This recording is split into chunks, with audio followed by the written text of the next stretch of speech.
Hello again, friends. Welcome to another edition of Television Tuesday. Good Tuesday morning to you.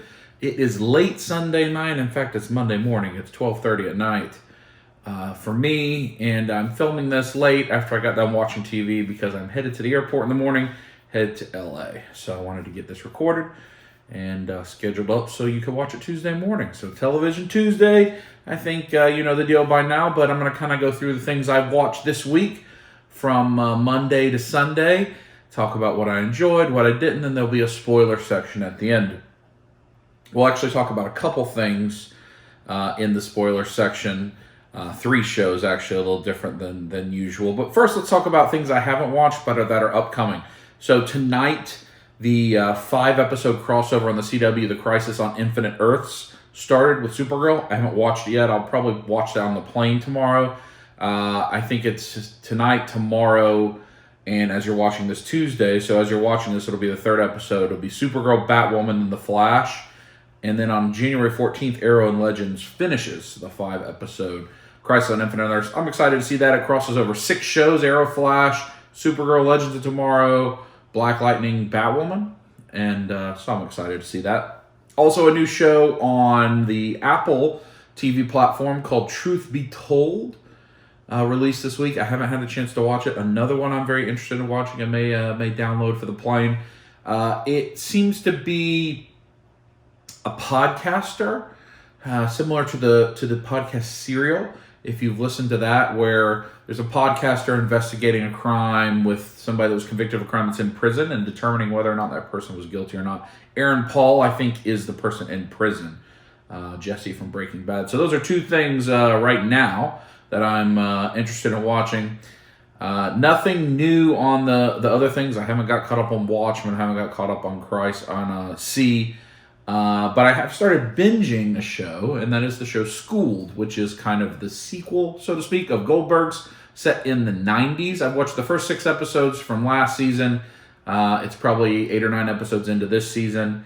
And it kind of stars, it really stars Lainey, AJ Michalka, as her role as a teacher in high school after she's graduated, and it features the coach a lot and some of the other teachers from the Goldbergs. I really like it. I like the first 6 episodes. It's light, easy to watch. I can piddle on a phone game or something while I watch it, but it makes you feel good. Very similar to Goldbergs.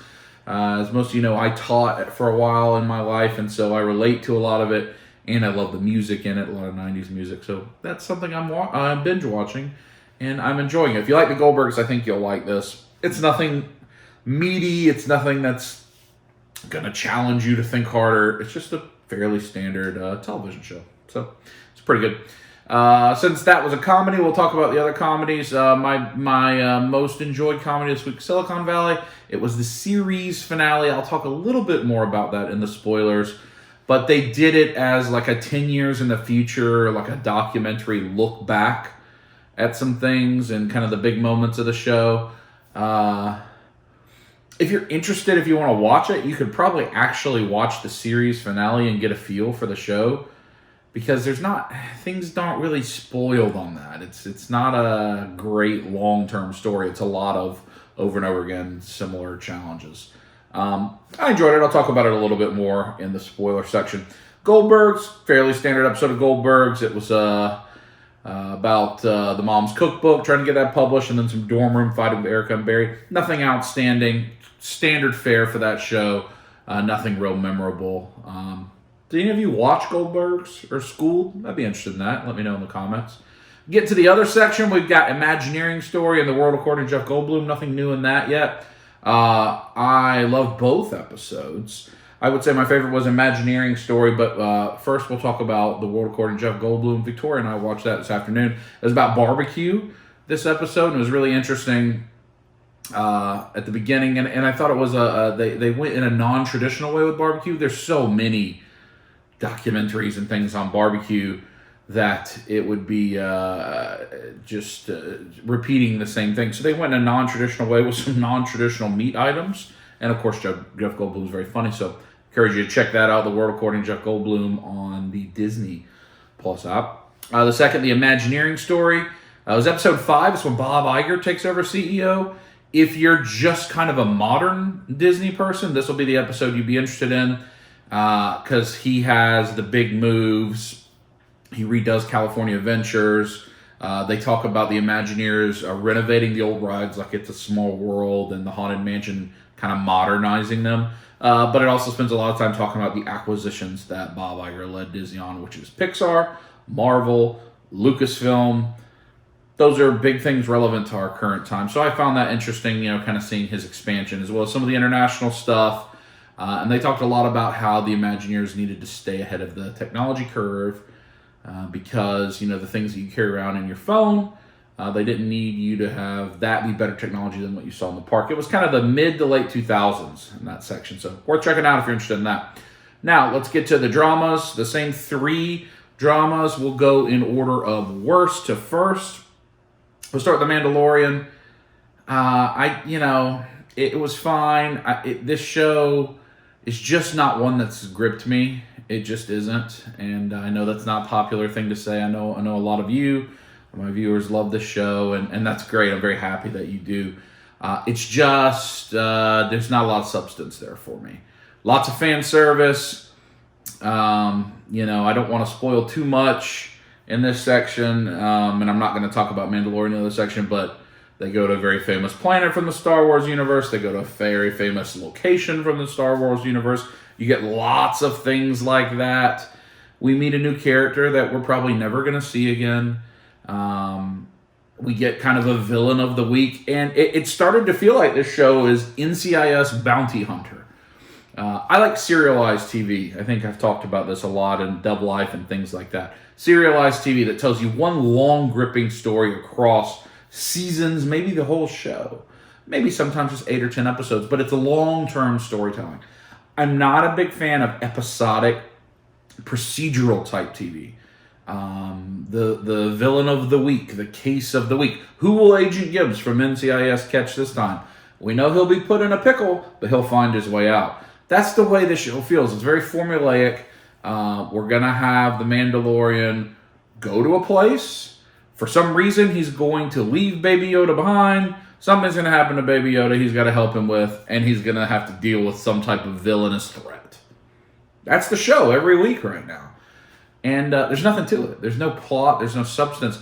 Again, it looks wonderful for the big Star Wars fans out there. It's a big fan service, scratching your Star Wars itch.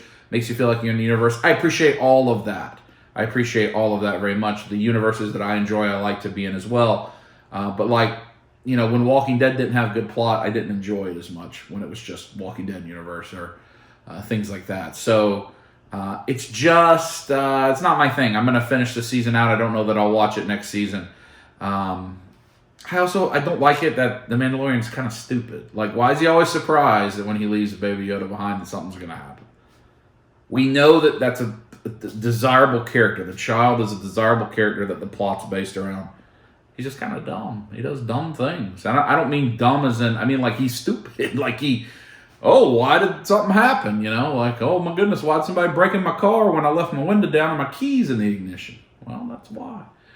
So, I know it's not popular to not just absolutely love the show and think it's the greatest thing ever, but I don't think it is. But again, I'm very happy for those of you that do. And again, it looks really cool. It's the first time I got to watch it on my big TV in a while. And so I enjoyed that side of it. It's just very plot lacking, very slow, very episode of the week. It feels like we're reading an anthology book. Tales of the Bounty Hunter is kind of what it feels like, where each chapter is just a different tale that really only is loosely tied together. So that's just my thoughts on it. I think it only has a couple episodes left, so we'll finish it out. Honestly, surprisingly, the number 2 show I enjoyed the most was Mr. Robot. Mr. Robot being supplanted from the number 1 spot. Not because it wasn't good, because it was excellent. And we're going to talk a lot about it in the spoiler section. But it's the Dom and Darlene show. And, I don't know what to say without spoiling anything. But you get these last few episodes of Mr. Robot, they've been giving you other characters getting big moments to shine and moving away from Rami Malek and Christian Slater. But even though they had a big moment to shine. So it's like they're giving major plot progressions 2 characters at a time and letting them just show off their acting prowess, and I really appreciate that. We'll come back to that in the spoiler section. The show I enjoyed the most this week was The Morning Show on Apple. Absolutely fantastic. Entire episode's a flashback. We get to, it's the first time we spend significant time with the character that Steve Carell is playing.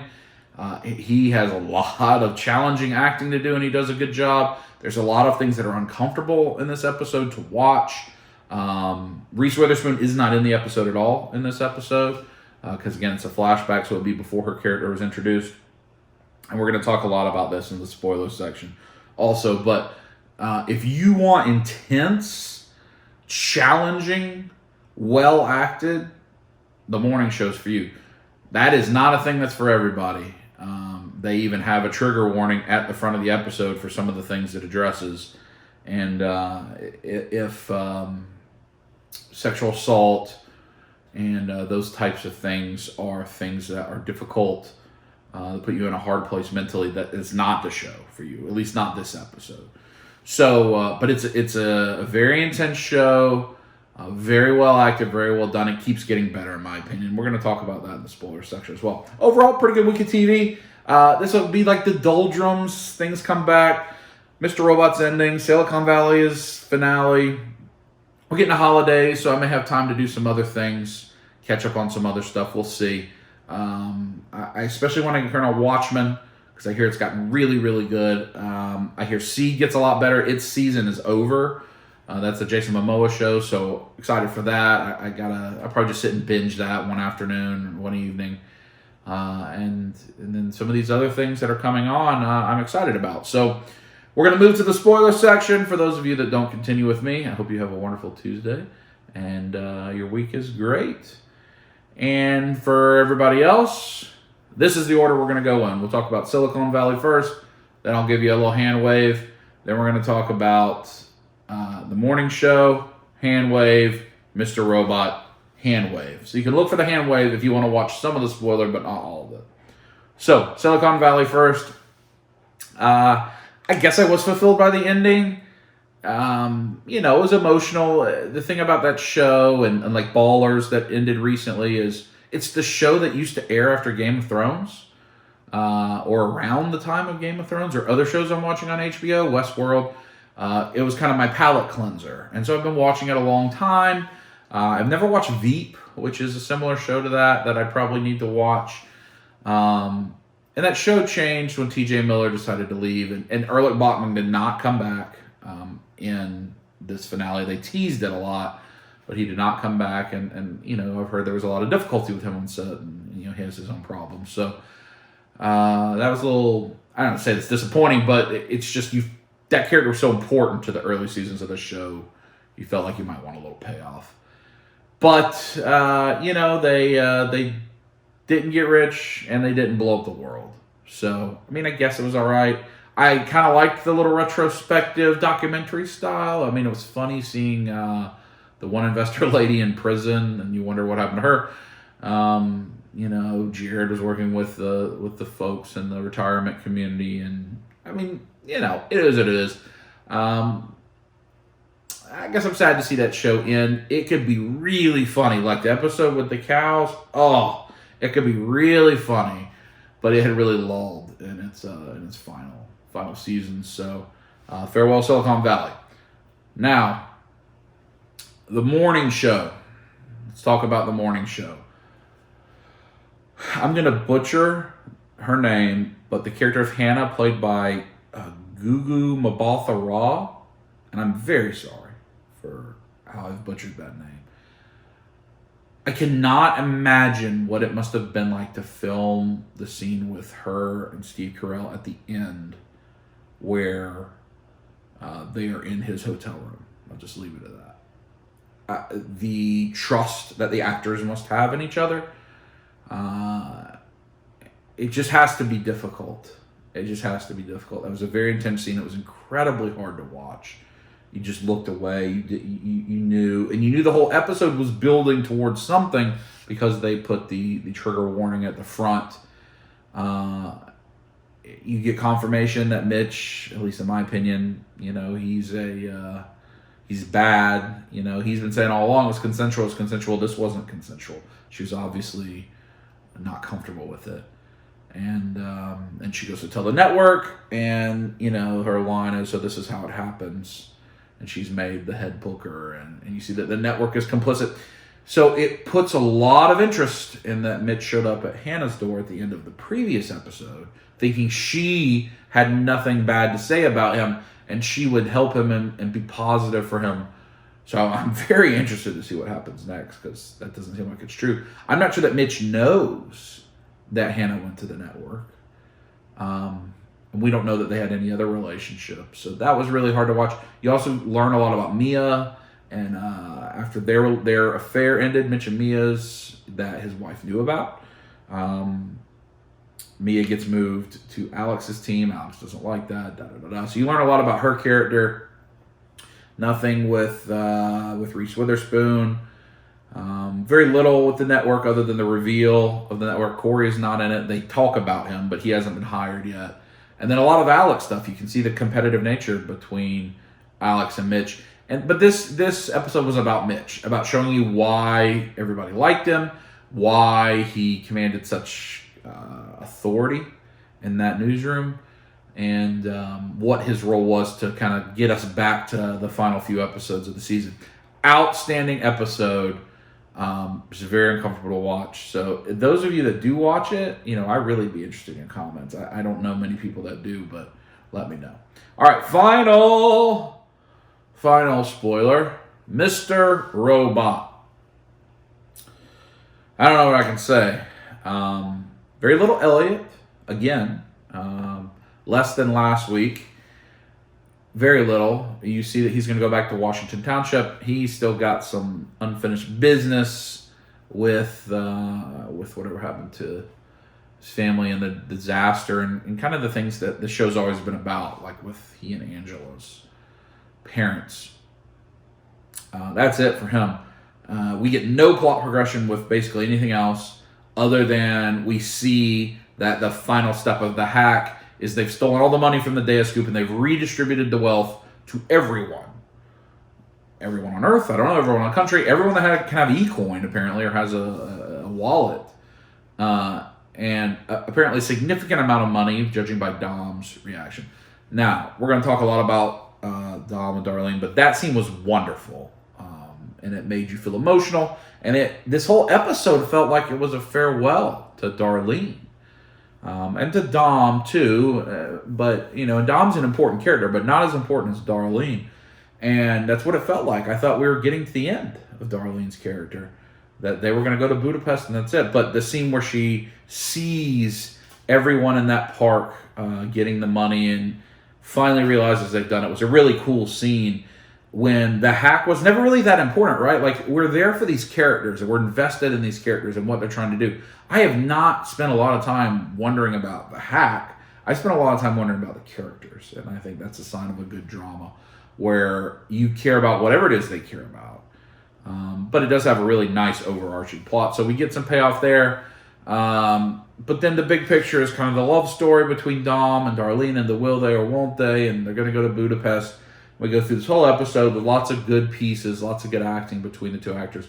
Both Grace Gummer and Carly Chaikin are wonderful in this episode. And then, we see that Dom encounters one of the Dark Army people in the bookstore. That was a weird scene in the airport, and he's just like, oh, we don't care about you anymore. I don't know that I believe that. But she takes him at his word and says, oh, we don't have to run anymore. They don't care about us. And she decides that she doesn't need to go to Budapest. Darlene wants to go to Budapest. They separate, and then you get kind of like the Friends finale deal, except slightly different. The scene where Darlene's in the bathroom crying, and I was audibly saying, go get on the plane, Darlene, go get on the plane, especially once Dom got on the plane, but they didn't. And so now Dom is headed to Budapest, and Darlene is still at home, or she's in Boston. She's at Logan International Airport, so not New York, but close. And I have no idea what's going to happen. Is that the end of Dom's character? Are we not going to see her? There's only 2 more weeks. 2 more weeks. Next Sunday is the penultimate week, and then a 2-part finale in 2 weeks, right before Christmas. Sam Esmail, the creator, has said all along that he knew this was like a 3-act play, and he's always known what the last 2 episodes were because it was going to be a movie originally, and he's not really changed the final 2 parts. So we're getting toward that, and maybe Dom's not a part of that. Maybe it's just Darlene and Elliot. So I'm sure Darlene's going to reconnect with Elliot and go from there. But great acting, not as much plot progression as you'd like, but lots of in-depth character study. Speaking of Esmail, Sam Esmail, there's a show on the horizon called Briar Patch that they keep showing commercials for on USA.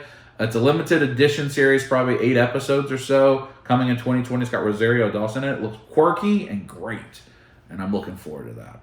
All right, that's Television Tuesday for this week. Lots of good stuff. I'll check back in with you next week. Till then, talk to you soon.